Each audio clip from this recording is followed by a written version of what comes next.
ونستعينه ونستغفره ونؤمن به ونتوكل عليه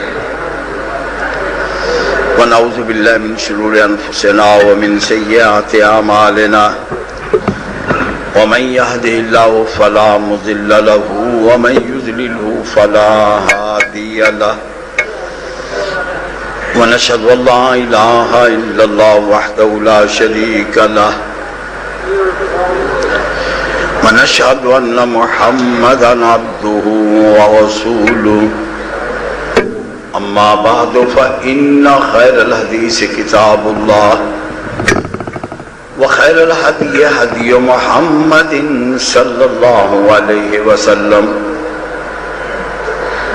وإن شر الأمور محدثاتها وكل محدثة بدعة وكل بدعة ضلالة وكل ضلالة في النار رب اشرح لي صدري ويسر لي أمري واحلل عقدة من لساني يفقهوا قولي اللهم انفعنا بما علمتنا وعلمنا ما ينفعنا وزدنا علما أعوذ بالله من الشيطان الرجيم بسم الله الرحمن الرحيم هو الذي أرسل رسوله بالهدى ودين الحق ليظهره على الدين كله ولو كره المشركون. اللہ سبحانہ وتعالی، اللہ مالک الملک مالک الاملاک، اللہ خداوند قدوس کے لیے ہر قسم کی حمد و ثنا اور تمام عبادتیں خاص ہیں. اللہ کا کوئی شریک نہ ہے، اللہ ہمیشہ سے ہیں، ہمیشہ رہیں گے. اللہ کی نہ کوئی ابتدا ہے نہ کوئی انتہا ہے. اسی طرح اللہ کا نہ کوئی یوم ولادت ہے نہ کوئی یوم وفات ہے. اللہ تعالیٰ ابتدا اور انتہا کی کمزوریوں سے پاک مبرہ اور منزہ ہیں. حضرت صلی اللہ علیہ وآلہ وسلم کی ذات گرامی پر بے شمار درود و سلام نازل ہوں، آپ کے ساتھیوں پر اور بعد میں آنے والے بزرگان دین، ائمہ دین، خصوصاً ائمہ حدیث پر اللہ کی رضوان اور اللہ کی رحمت نازل ہو. حضرات، یہ جس جگہ پہ ہم لوگ اس وقت بیٹھے ہوئے ہیں اللہ کا گھر مسجد ہے، لیکن میری مراد یہ آپ کا پاکستان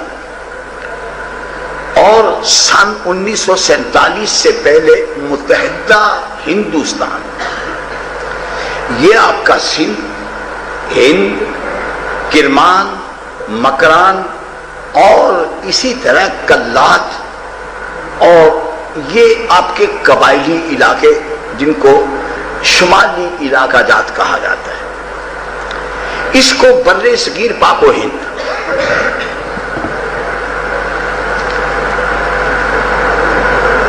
ان سے ملحقہ علاقے جتنے بھی ہیں اس کو بر صغیر پاک و ہند کہا جاتا ہے. میرا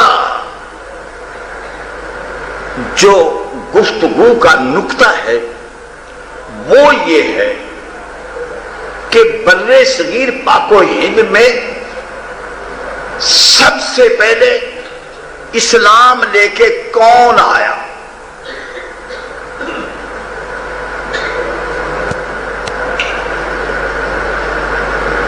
آپ کو بات سمجھ آئی کہ میں نے کیا کہا؟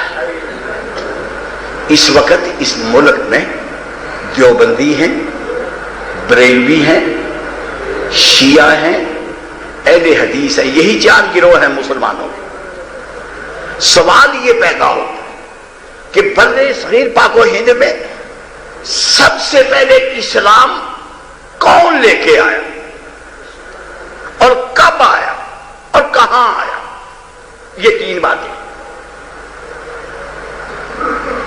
کون آیا، کہاں آیا اور کب آیا؟ اللہ اللہ اللہ.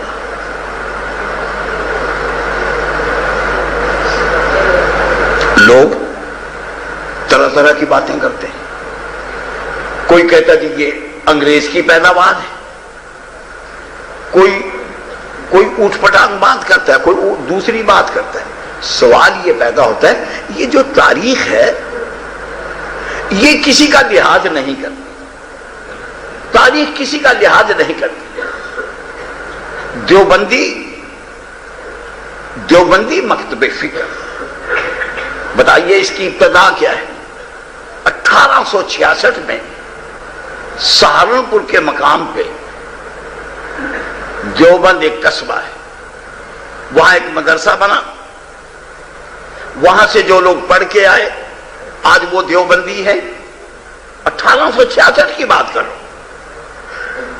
اسی طرح بریلویوں کا سلسلہ، اسی طرح شیعوں کا سلسلہ، اہل حدیث کا سلسلہ. آپ یقین کریں اہل حدیث کا سلسلہ مکہ مدینہ شرف اللہما، ان دونوں کے علاوہ ہمارا کسی ہندی یا چینی یا افریقی یا امریکی کسی شہر سے ہمارا تعلق نہیں ہے. ہم مکی ہیں، ہم مکی ہیں، ہم مدنی ہیں، ہم محمدی ہیں، ہم بدری ہیں. اللہ اللہ، ذرا توجہ فرمائیے. ہم مکی ہیں، ہم مدنی ہیں، ہم محمدی ہیں، ہم بدری ہیں. ہائے ہائے، ہم بدری ہیں، ہم بدری ہیں.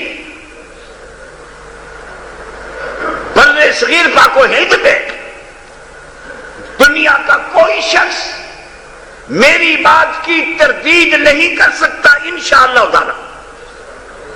بر صغیر پاک و ہند میں اسلام کون لے کے آیا، کب آیا اور کہاں آیا؟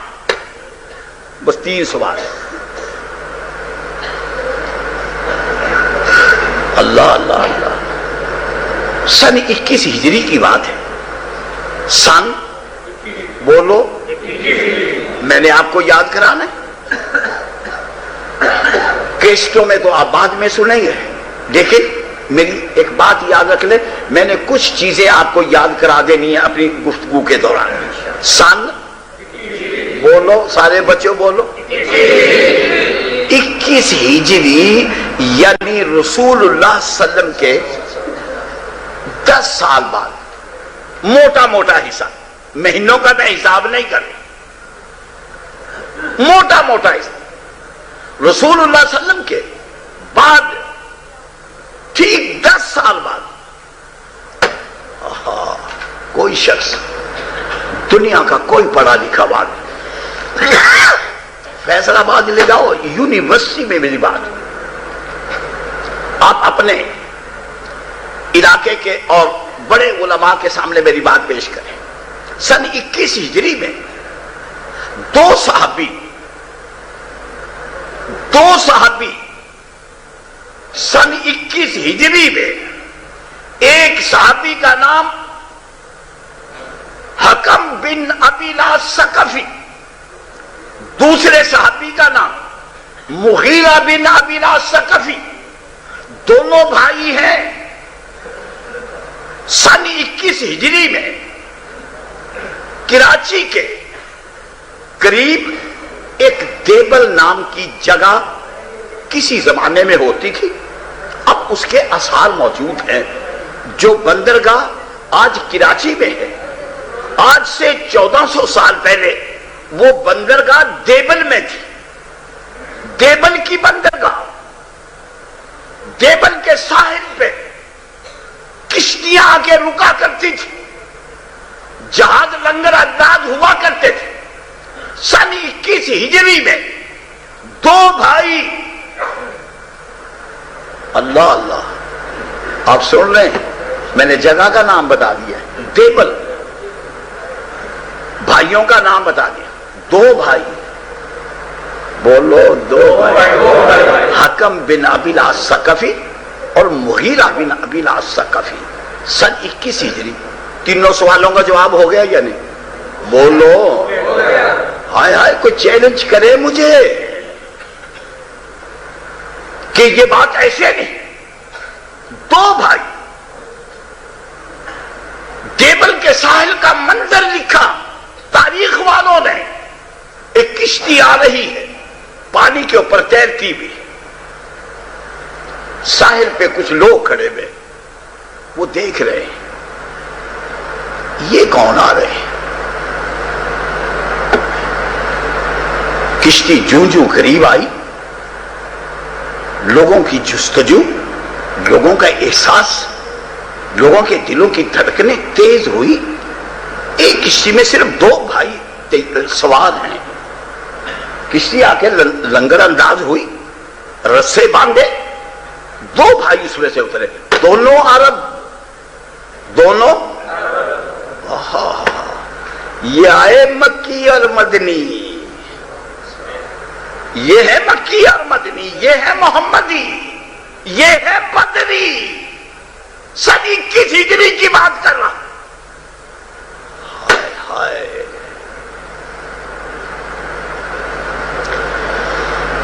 مغیرہ بن ابی الثقفی سندھ کے مقام دیبل پہ اتر گئے اور اسی کشتی میں بیٹھ کے حکم بن ابی الثقفی وہ بمبئی کی طرف روانہ ہو گیا. آج بھی بمبئی کے ساحل پہ تھانہ نام کی ایک بندرگاہ موجود ہے, وہ وہاں پر گئے. یہ دو بھائی آئے, ہائے ہائے, کسی نے اگر اپنے مذہب کی تاریخ بیان کرنی ہے وہ بڑی خوشی سے کرے. میں اپنے مسلک کی تاریخ بیان کر رہا ہوں. سن 21 ہجری میں دیبل کے ساحل پہ, بمبئی کے ساحل پہ دو بھائی, دونوں صحابی, دو بھائی اور دونوں صحابی. پھر آپ یہ دیکھیے اہل حدیث کا آج بھی مسلک ہے, اہل حدیث کا آج بھی مسلک ہے کہ کبھی کوفے سے خیر کی خبر نہیں آئی. اللہ رے اللہ, کوفے سے کبھی, ہائے ہائے, کوفے کے تمام راستے مقتل علی کی طرف جاتے ہیں, مقتل مسلم بن عقیل کی طرف جاتے ہیں, اور کوفے کے تمام راستے میاں صاحب مقتل حسین کی طرف جاتے ہیں. میں کہنے لگا ہوں, دعوے کے ساتھ کہتا ہوں, کوفے کا کوئی راستہ جنت کو نہیں جاتا. اللہ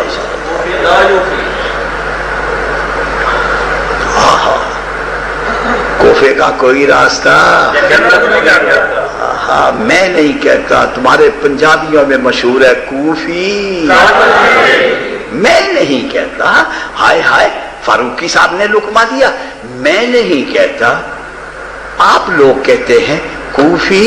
ہائے ہائے, جس کوفے میں نبی کے بھائی کو قتل کر دیا گیا, نبی کے بھائی کو علی کی بات کر رہا ہوں رضی اللہ تعالی, پھر نبی کے ایک دوسرے بھائی مسلم بن عقیل کو قتل کر دیا گیا, اور پھر رسول کے نواسے حسین کو ان کے پورے خاندان سمیت قتل کر دیا گیا. میں کیسے کہوں, میں کیسے تسلیم کروں کہ کوفے سے خیر کا مذہب آئے گا؟ نہیں آئے گا. ہائے ہائے, دنیا کا کوئی شخص جناب امام ابو حنیفہ کے بارے میں یہ ثابت نہیں کر سکتا کہ امام ابو حنیفہ مکی ہے, مدنی ہے, بدری ہے, محمدی ہے, وہ کوفی ہے.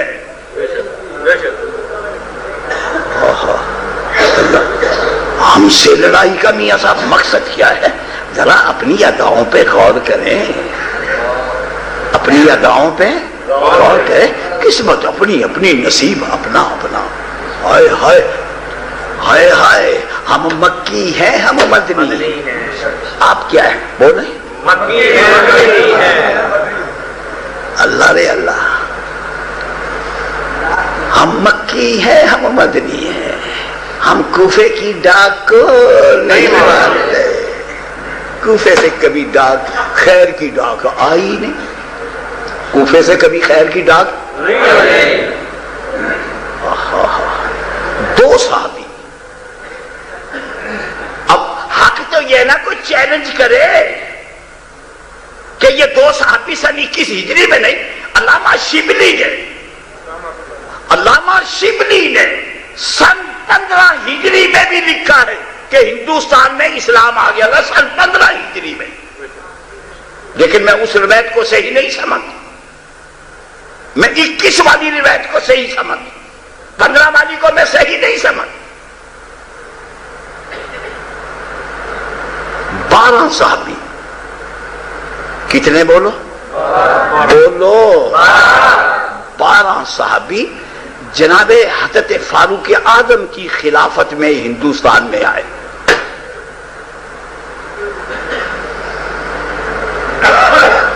اللہ، اور 5 صحابی جناب حضرت عثمان کی خلافت میں آئے۔ 12 5 17 بولو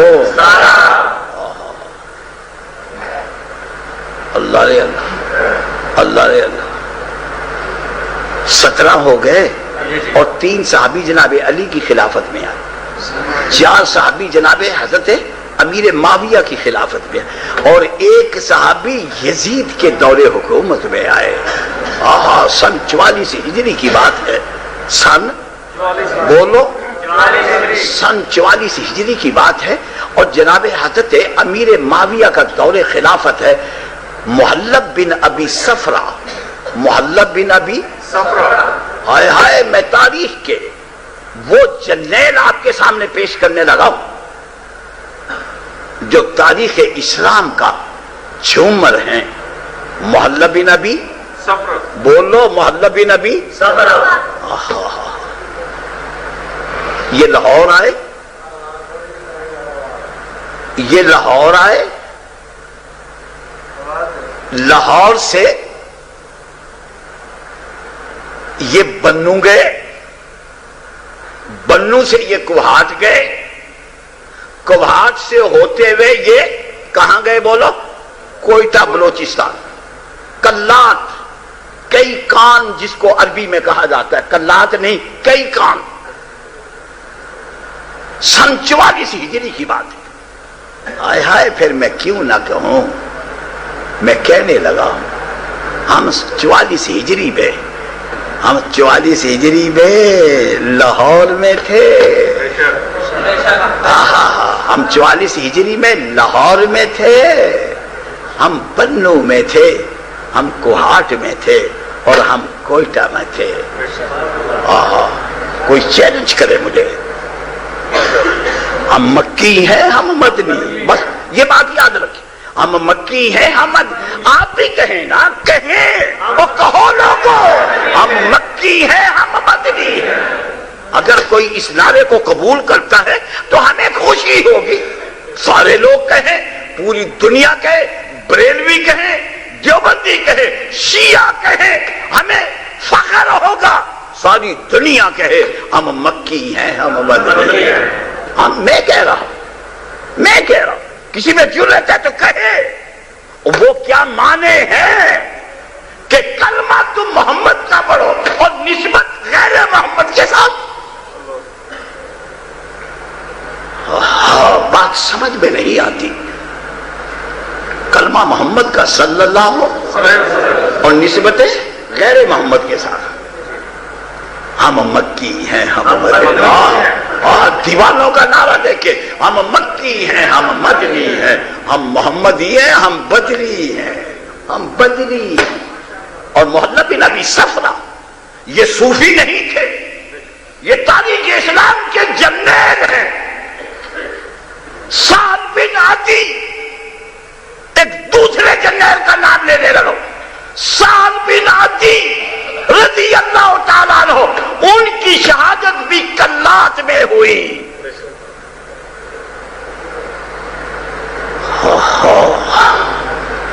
21 صحابہ، 25 صحابہ، 25 صحابہ، 25 صحابہ، 25 صحابہ۔ بچوں کو یاد کرا رہا ہوں نام، بچوں کو نام یاد کرا رہا ہوں۔ سبق جاری ہے، درس جاری ہے، تقریر وقریر نہیں۔ 25 صحابہ، یہ ہے میرے آباء و اجداد۔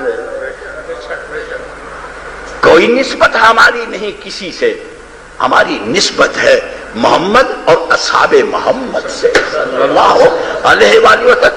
فَإِنْ آمَنُوا بِمِثْلِ مَا آمَنْتُمْ بِهِ فَقَدْ اهْتَدَوْا. اصحاب محمد معیار حق ہے، اصحاب محمد معیار حق ہے. میں ان لوگوں کے نام لے رہا ہوں جو معیار حق ہے. تم ذرا اپنی نسبت کا جائزہ لو، تمہاری نسبت کس کے ساتھ ہے؟ ہمیں ضرورت ہے اللہ اللہ. محمد بن قاسم، سارے کہو رحمت اللہ علیہ، سارے کہو محمد بن قاسم رحمت اللہ علیہ. سن 92 ہجری میں محمد بن قاسم 92 ہجری میں، سن 92 ہجری میں. کیوں سن پہ حملہ آور ہوئے؟ لو ذرا تھوڑی سی بات سن لو، تھوڑی سی تفسیر سن لو. سری لنکا میں سیلون کا جو علاقہ ہے، عرب تاجر بحری جہاز کے ذریعے یہ سری لنکا سیلون کے علاقے میں تجارت کے سلسلے میں مقیم تھے. اللہ رے اللہ، عرب تاجر تبھی موت مرتے چلے گئے. اتفاق ایسا ہے کہ تمام کے تمام تاجر جو وہاں پر مقیم تھے وہ فوت ہو گئے.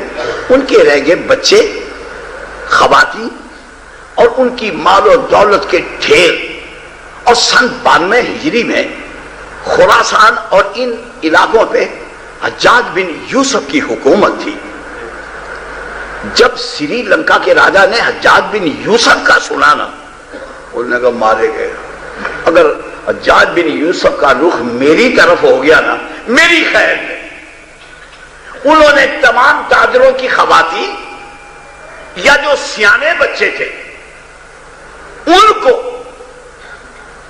بلا کے پوچھا کہ میں تمہیں عرب پہنچا دوں، عرب بھیج دوں، تمہارا مال و دولت. 2 جہاز تیار کیے سری لنکا کے راجے نے. ان میں عرب عورتیں، لڑکیاں، بچے اور ان کا سارا مال بھر کے انہوں نے عرب روانہ کیا. اسی دیبل ساحل کی بات کر رہا ہوں. جب یہ دونوں جہاز دیبل کے ساحل پہ آئے، وہاں کے بحری ڈاکوؤں نے یہ دونوں جہاز لوٹ لیے. بچیاں، ہائے ہائے، محمد کی بیٹیاں راجہ دار کے ڈاکوؤں کے ہتھے چڑھ گئی. قلعہ دیبل میں، میں اس قلعے پہ گیا ہوں، کھنڈرات ہیں. میں ابھی آپ کو بات سناتا ہوں. قلعہ دیبل کی، قلعہ دیبل میں بند کر. قبیلہ یربو کی ایک عرب عورت نے جب ان کو بند کیا جا رہا تھا، کسی آدمی کو کوئی پیسے ویسے رقم دے دلا کے ایک خط لکھا اور اس نے اپنے اس بازو پہ تیز دھار کوئی چیز ماری، اس سے خون نکلا. اس نے حجاج بن یوسف کو وہ خط بھیجا. ایک عورت نے، ہائے ہائے، آج ڈاکٹر عافیہ اس پوری قوم کو بلا رہی ہے. ہائے ہائے بے حس قوم. آج ڈاکٹر عافیہ امریکہ کے قید خانے میں اس قوم کو بلا رہی ہے. کسی میں سکت نہیں، کسی میں قبیلہ یربو کی ایک خاتون نے خط لکھا حجاج بن یوسف کو. وہ خط جب حجاج بن یوسف کے پاس پہنچا، میری طرف دیکھو سارے بچوں، حجاج اس طرح خط پڑھ رہا ہے. ٹیڑھی ترچھی لکیریں تھی، ٹیڑھی ترچھی بات سمجھ نہیں آ رہی تھی حجاج بن یوسف کو کہ لکھا گیا. بڑی دیر کے بعد نا حجاج بن یوسف سمجھ گیا کہ یہ کوئی میری بہن ہے، مجھے مدد کے لیے پکار رہی ہے. اور جب اس نے خط پڑھا، اللہ اللہ، تاریخ کی امانت تمہارے سپرد کر رہا ہوں. مجھے اس گاؤں کا نام نہیں آتا، اور میرے بچوں میں تمہارے سامنے تاریخ کی امانت پیش کر رہا ہوں. جب حجاج بن یوسف کو اس خط کی عبارت سمجھ آ گئی نا، بے ساختہ حجاج بن یوسف کے منہ سے کیا نکلا؟ لبیک یا اختی، لبیک یا اختی، لبیک یا اختی. اور میری بہن میں حاضر ہوں، میری بہن میں حاضر ہوں، میری بہن میں حاضر ہوں. اور دربار پہ سناٹا چھایا ہوا. آپ کو پتہ ہے حجاج بن یوسف کے دربار میں کوئی بول نہیں سکتا تھا، سناٹا چھایا. حجاج نعرے پہ نعرہ لگا رہا. تھوڑی دیر میں کرسی سے اٹھا اور اپنے کمرے میں جہاں پر دنیا کا نقشہ لگا ہوا تھا نا، خنجر اس نے اپنے سوڈے میں سے نکالا، خنجر، اور جا کے نقشے کے سامنے کھڑے ہو کے جہاں پر لفظ سندھ تھا نا، آہا، وہاں پر خنجر مارا. اس طرح دیکھو یہ سندھ ہے. اب عمرا وزراء وہ اٹھے کہ امیر صاحب مسئلہ کیا ہے، امیر صاحب مسئلہ کیا ہے. امیر صاحب نے اپنے سینئر وزیر کو وہ خط دیا، وہ پڑھنے لگا. اس نے پڑھا، ہائے ہائے آج ہم بے حس ہو گئے ہیں. سینئر وزیر نے خط پڑھا، اور خط پڑھنے کے بعد اپنی جگہ پہ اسی طرح بےتاب ہو کے وہ بھی کہتا ہے لبیک یا اختی، لبیک یا اختی، لبیک یا اختی. پھر وہ خط جس نے پڑھا اس کی زبان سے یہی نکلا لبیک یا اختی، لبیک یا اختی، لبیک یا اختی. اللہ اللہ. قلعہ دیوبند میں محمد کی بیٹیوں کی حالت یہ ہے، انہوں نے کبھی سورج نہیں دیکھا. اندر ہی اندر رنگ پیلے زرد ہے، کپڑے وہی ہیں جو پہلے دن تھے، پھٹے پرانے کپڑے. کبھی انہوں نے سورج کی روشنی نہیں دیکھی. محمد کی بیٹیاں پیلی زرد ہو، ہڈیوں کا ڈھانچہ بن گئی.